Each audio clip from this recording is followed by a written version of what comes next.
Oi pessoal, tudo legal? Aqui é o Paulo. Retomando as nossas aulas sobre esforço cortante e momento fletor, nós vamos calcular aqui uma viga biapoiada com balanço com um carregamento misto, carregamento distribuído e cargas concentradas. Para adiantar um pouquinho aqui, a gente já calculou as reações de apoio. Então, observe que a minha primeira equação é a somatória das forças em x igual a zero, minha primeira equação de equilíbrio. Eu não tenho nenhuma força externa agindo em x aqui na horizontal. Portanto, o único apoio que poderia absorver um esforço desse tipo seria aqui o apoio A. Como eu não tenho nenhum esforço, o HA vai ser igual a zero. Depois eu vou para a somatória das forças em y igual a zero. Reparem que aqui eu já calculei a resultante desse carregamento distribuído de 5 kN em 4 metros. 5 vezes 4, 20 kN, atuando sobre o centro de gravidade dessa distribuição de carga. Perfeito? Então vamos lá. Somatório das forças em Y. Eu assumi que VA está na direção vertical, VB está na direção também vertical. Então eu tenho VA mais VB menos 20 menos 10, que é essa carga concentrada, menos 8, que é a carga concentrada aqui na extremidade do balanço. Portanto, VA mais VB igual a 38 kN. E a terceira equação é a somatória dos momentos em relação a algum ponto da viga igual a zero. Eu assumi aqui o ponto A para começar. Tá? Poderia começar pelo B? Sim, poderia. Assumi também que o momento produzido pelas forças ou resultantes no sentido horário seria negativo, no sentido anti-horário seria positivo. Podia ser o contrário? Sim, poderia ser o contrário. Eu apenas fiz dessa forma. Então vamos lá. VA em relação ao apoio A, né, a reação de apoio VA, vertical VA, ela não produz momento em relação ao ponto A. Portanto, VA vezes zero. Já a resultante de 20 kN, ela está colocada exatamente no meio aqui desse vão. Essa resultante está no centro da distribuição, exatamente no meio. Então eu terei aqui menos 20 vezes 2. Aqui também essa carga de 10 kN, ela produz momento no sentido horário. Eu coloquei aqui menos 10 vezes 4.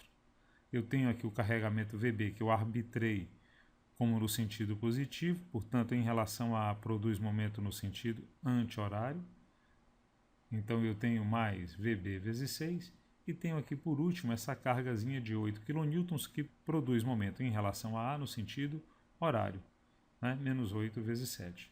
Fazendo essas continhas, eu tiro que o VB é igual a 22,67 kN, até já transportei aqui para a gente adiantar um pouquinho as coisas.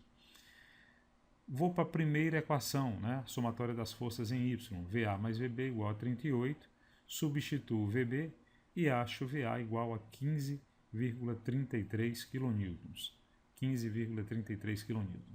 Então aqui, minha gente, eu já calculei as reações de apoio. Vamos agora para o cálculo do cortante.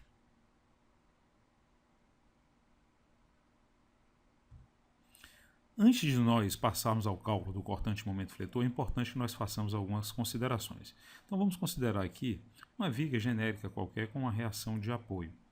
Tá? Eu tenho aqui também uma seção genérica SX. Muito bem, eu quero calcular o par força binário que chega aqui nessa seção, antes da seção. Então, eu teria aqui como resultante a somatória de todas as forças atuando antes de chegar na seção, certo? Só que essa força aqui também, ou essas forças, esse conjunto de forças, elas também vão produzir um momento nessa seção. No caso aqui eu só tenho uma força, ela vai produzir um momento nessa direção. Repara que minha seção está desequilibrada, tá? Eu tenho nessa seção uma tendência de rotação e uma tendência de translação. Para que ela se equilibre, ela tem que reagir. Né? Ela tem que reagir. Essa reação surge da seguinte forma: ela vai reagir com o esforço contrário, tá? De translação, e com um momento aqui no sentido contrário. Tá? Esse esforçozinho aqui, ó, é o que eu chamo de cortante, e esse momento aqui é o que eu chamo de momento fletor. Tá legal? Então, quando eu tenho essa configuração aqui do cortante, tá? Eu digo que o cortante é positivo. Ou seja, se a minha resultante for positiva, meu cortante é positivo. Se eu tenho essa configuração aqui, ó, ou seja, se a minha resultante for negativa, o meu cortante também será negativo. No caso do momento fletor,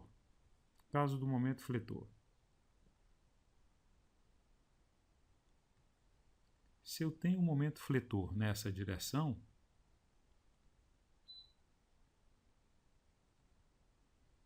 ele é positivo. Se o momento fletor, ao contrário, é nessa direção, ele é negativo. Por quê? Porque, nesse caso, o que eu tenho? Eu tenho uma tração nas fibras inferiores e uma compressão nas fibras superiores. Nesse caso, eu tenho justamente, no segundo caso aqui, eu tenho justamente o contrário. Uma tração nas fibras superiores e uma compressão nas inferiores, tá legal? Então, cortante positivo, essa primeira configuração, cortante negativo, essa segunda configuração. Momento fletor é negativo, positivo é o que traciona as fibras inferiores. O negativo traciona as fibras superiores. Bom, feitas essas considerações, nós vamos agora para o cálculo do cortante. Bom, meus amigos, agora vamos para o cálculo dos cortantes. Antes de nós procedermos ao cálculo dos cortantes, é fundamental que nós selecionemos as seções que a gente vai analisar, tá? Então, normalmente eu faço isso como?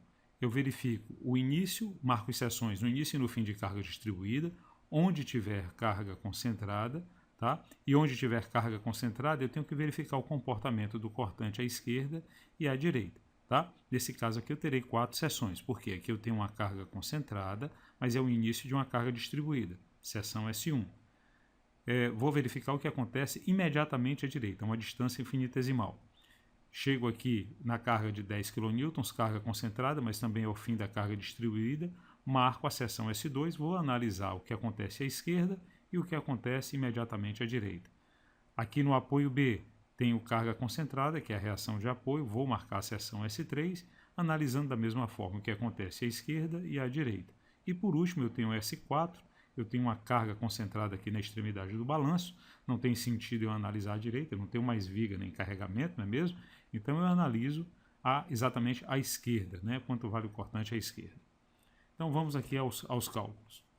Lembrando que o cortante é a resultante antes de chegar na seção, não é verdade? Então vamos aqui para os cálculos. O cortante na seção S1. Cortante na seção S1, na verdade, é a resultante. A seção S1 é aquela seção muito próxima aqui, ó, a uma distância infinitesimal, uma distância dx. Tá? Qual é essa resultante? Ela é igual à própria reação de apoio, que é igual a 15,33 kN. Vamos agora para a seção S2. Na seção S2 eu tenho que analisar o que acontece à esquerda antes de chegar na carga de 10 kN e o que acontece à direita. Então vamos aqui. Cortante na seção S2 à esquerda, ou seja, antes da carga de 10 kN. Eu tenho então o carregamento de 15,33, tenho a resultante da carga distribuída de menos 20, portanto aqui menos 4,67 kN. Só que eu tenho que analisar agora o cortante em S2 à direita, ou seja, após a ocorrência da carga concentrada de 10 kN. Ora, antes de chegar na carga de 10 kN, eu tinha aqui um cortante resultante de 4,67, tá? Agora eu tenho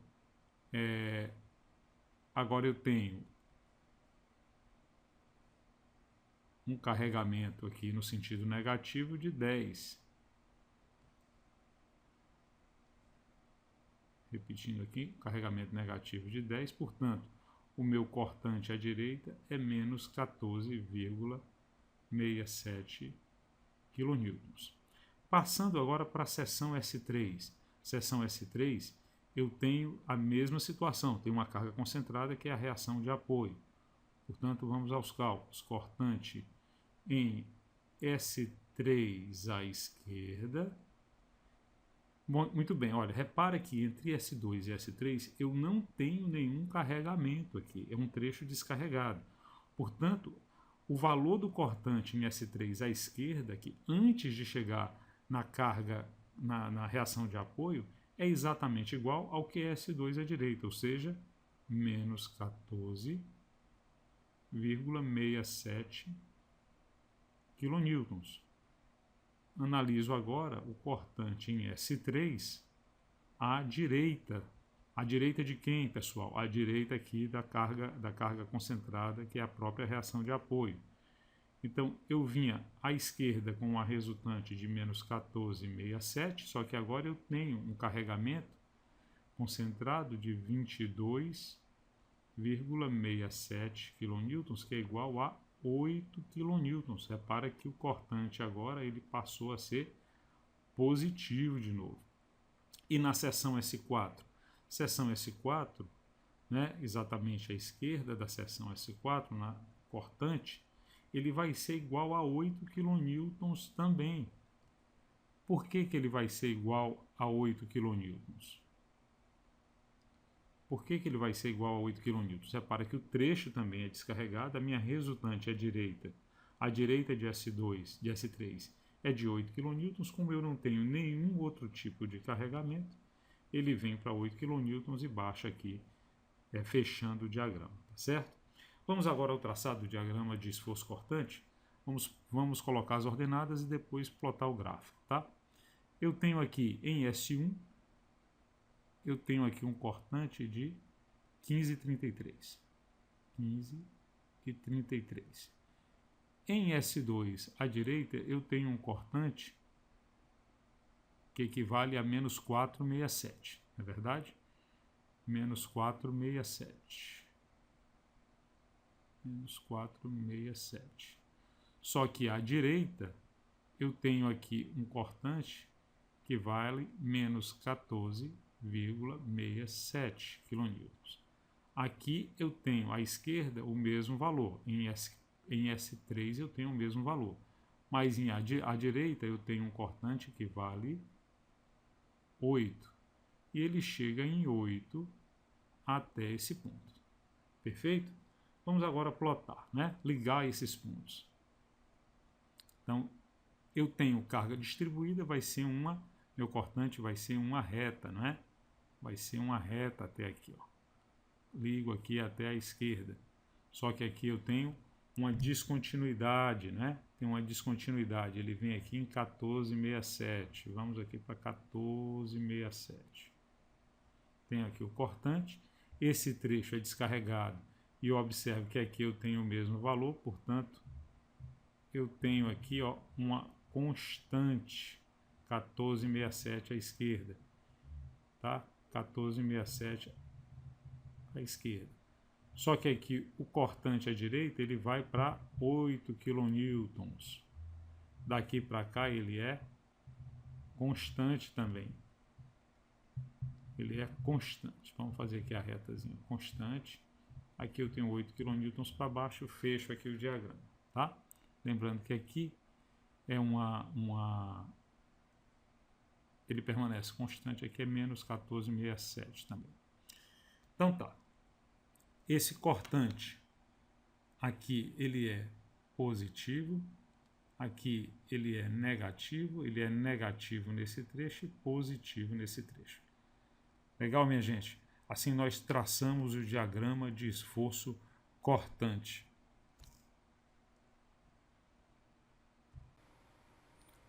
Muito bem, vamos proceder agora ao cálculo do momento fletor em cada uma das seções. Como eu não tenho carga-momento aplicada ao longo da extensão da viga, eu não preciso verificar momentos à esquerda e à direita, basta verificar o momento atuante em cada uma das seções. Então vamos a cada uma delas aqui. Momento fletor. momento fletor na seção 1, momento fletor na seção 1, eu tenho apenas a carga concentrada, né, a reação de apoio VA, aplicada sobre esse apoio. Portanto, esse momento aqui é nulo, né, momento zero. Momento na seção S2, momento fletor na seção S2, quanto vale? Eu tenho 15,33, estou aqui, fixei aqui a seção S2, tenho que calcular o momento resultante vai ser igual ao próprio momento fletor. Tem um momento de 15,33 tracionando as fibras inferiores, então tenho 15,33 vezes 4, aí aqui eu tenho uma força de 20, olha, que está fazendo esse movimento, ele isoladamente está fazendo esse movimento, ou seja, tracionando as fibras, produzindo essa deformação, deformando as fibras superiores, tracionando as fibras superiores. Então eu tenho menos 20 vezes 2, que é justamente essa distância dessa resultante até a seção S2, e só tenho essas duas forças. Portanto, aqui eu tenho um momento positivo de 21,32 kN vezes metro. Tá? Vamos para a seção S3. Momento fletor na seção S3. Vale quanto? Eu tenho 15,33, só que o braço de alavanca agora aumentou, não é? Agora são 6 metros até S3, menos 20 vezes 4. O que mais? Eu tenho agora a força de 10 que entra no cálculo, menos 10 vezes 2. Isso aqui vai ser igual a menos 8 kN/metro, tá?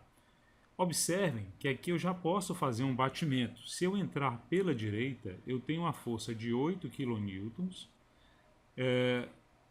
tracionando as fibras superiores pela direita, não é isso? 8 vezes 1 dá menos 8, exatamente aqui nesse trecho. Portanto, eu já sei que esse valor está correto, tá? Mas vamos lá, vamos fazer da esquerda para a direita. O momento fletor em S4, da esquerda para a direita eu tenho 15,33 agora vezes 7, menos 20 vezes 5, menos 10 vezes 3, esse 10 ele está tracionando as fibras superiores, e tenho essa força de 22, que em relação a S4 traciona as fibras inferiores. Então, positivo mais 22,67 vezes o braço de alavanca, que é 1. Isso aqui vai ser igual a momento fletor na seção S4, ele vale 0, que é o mesmo momento que eu encontraria entrando pela direita. Pela direita aqui eu não tenho carga-momento aplicada, só tenho a carga concentrada. A distância é infinitesimal até a seção analisada, portanto é nulo o momento fletor nessa seção. Tá certo? Uma vez que nós encontramos as ordenadas, nós vamos marcá-las. Então, o momento fletor na seção S1 é 0. Na seção S2 é 21,32, vamos marcar por aqui assim, 21,32, 21,32. Momento fletor na seção S3 é menos 8, tá? Vamos marcar aqui então, menos 8. E o momento fletor na seção S4 é 0. O que é que eu sei, gente? Que entre a seção S1 e S2 eu tenho uma carga uniformemente distribuída, portanto, trata-se aqui de uma função do segundo grau que descreve essa curva, tá? Então, eu vou traçar o diagrama do lado em que as fibras são tracionadas, tá? Então vamos lá, vamos tentar fazer aqui uma parábola, né? Não ficou uma parábola assim muito bonita não, mas enfim, aqui é uma parábola do segundo grau, né? Aqui é uma parábola do segundo grau. Muito bem. O trecho descarregado entre S2 e S3 é descrito por uma função linear, portanto, uma reta. O trecho entre S3 e S4 também é descrito por uma reta. Aqui eu tenho o momento fletor positivo, porque aqui é o lado que está sendo tracionado. Aqui também é positivo, mas a partir desse ponto o momento se inverte e ele passa a ser negativo. Perfeito? Então esse aqui é o gráfico, né, o DMF, o gráfico de momento fletor, o diagrama de momento fletor, e aqui o diagrama de esforço cortante. Muito bem, realizados esses cálculos, eu vou a seguir mostrar esses diagramas traçados em escala. Até a próxima. Muito bem, meus amigos, agora que o diagrama de esforço cortante e momento fletor estão traçados assim, corretinhos, bonitinhos, a gente pode fazer uma análise acerca desse traçado. Então eu tenho aqui uma carga uniformemente distribuída entre o trecho correspondente entre a seção S1 e S2. Observem que o diagrama de esforço cortante é uma reta inclinada. O diagrama de momento fletor, uma parábola do segundo grau. Observem ainda que no traçado do diagrama do esforço cortante, ele corta aqui o eixo, portanto ele tem um ponto, né, uma abscissa, onde o cortante é nulo. Onde eu consigo identificar essa abscissa também corresponde a um ponto onde o momento fletor é máximo. Isso porque a derivada do momento em relação a x, ele me dá a equação do cortante. Portanto, o cortante ele me dá a inclinação do momento fletor. Se o cortante é zero, significa que a inclinação naquele ponto é zero, portanto é um ponto de máximo da função do momento fletor. Tá? Então, sempre que nós identificarmos um ponto onde o cortante é nulo, nesse ponto, nessa abscissa, eu tenho um momento fletor máximo. Onde eu tenho carga concentrada ele reflete no gráfico do esforço cortante numa descontinuidade no valor dessa carga. Eu tenho uma carga de 10. Então eu tenho aqui um cortante à esquerda de S2 no valor de 4,67, tem uma carga concentrada de 10, à direita ele passa para menos 14,67, portanto no desenho ele aparece como uma descontinuidade. Observem que entre o trecho S2 e S3 eu não tenho carregamento, portanto o diagrama de esforço cortante é uma constante, assim como para o trecho S3 e S4. Muito bem, constante para o trecho S2 e S3 é o cortante, já o momento fletor é uma reta inclinada. Observem que aqui eu tenho um ponto onde o momento fletor também é nulo, né, onde ele passa de positivo para negativo. Muito bem, observem também que no lugar onde eu tenho uma carga concentrada, o momento fletor eu tenho uma angulosidade, uma mudança de inclinação. Bom, meus amigos, vocês podem estar se perguntando como eu faço para descobrir qual é a abscissa de cortante nulo. Eu posso fazer por semelhança de triângulo ou deduzir a equação do esforço cortante nesse trecho, igualar a zero, e aí eu descubro qual é a abscissa do que o esforço cortante é nulo. Perfeito? Uma vez que eu descubro qual é essa abscissa, eu posso chegar aqui e calcular o momento fletor exatamente nesse ponto, a 3,07 do apoio A. Bom, mas existe algumas outras maneiras de nós fazermos o batimento do diagrama do esforço cortante com o diagrama de momento fletor. Bom, meus amigos, eu posso fazer agora uma conferência pelo batimento das áreas do cortante, fazendo essa verificação com a diferença de momento entre as seções. Então, indo aqui para a seção S1 e S2, eu verifico aqui essa área, que eu tenho uma área positiva, aqui eu tenho uma área negativa, tem uma área de 21,33, a diferença do momento entre a seção S2 e S1, ele bate com essa área. Então, está correto. Vamos para o segundo trecho da viga S2 e S3. A área do cortante, menos 29,34, a diferença dos momentos entre S3 e S2. Entre S3 eu tenho aqui menos 8, né? Tenho menos 8, menos 21 e 21 e 33. Tenho aqui menos 29 e 33. Uma diferença aqui devido às aproximações que nós fizemos. O último trecho. Nesse último trecho eu tenho um cortante aqui com a área de 8 e a diferença dos momentos vai dar justamente a 0, né, menos 8, já que esse momento aqui é negativo. Eu tenho essa diferença de momento de 8, bate com a área do cortante, está correto. Muito bem, pessoal, eu espero ter ajudado. Se vocês tiverem gostado dessa videoaula, deem um joinha. E eu deixei um presentinho para vocês, que é um e-book. Esse e-book chama-se Os 6 Passos para Traçar o Diagrama de Momento Fletor e Esforço Cortante. Eu vou deixar o link, vocês acessem o link, baixem o e-book, está bem legal, está bem didático, eu tenho certeza que vai ajudar vocês. Pessoal, mais uma vez, muito obrigado pela atenção, até a próxima.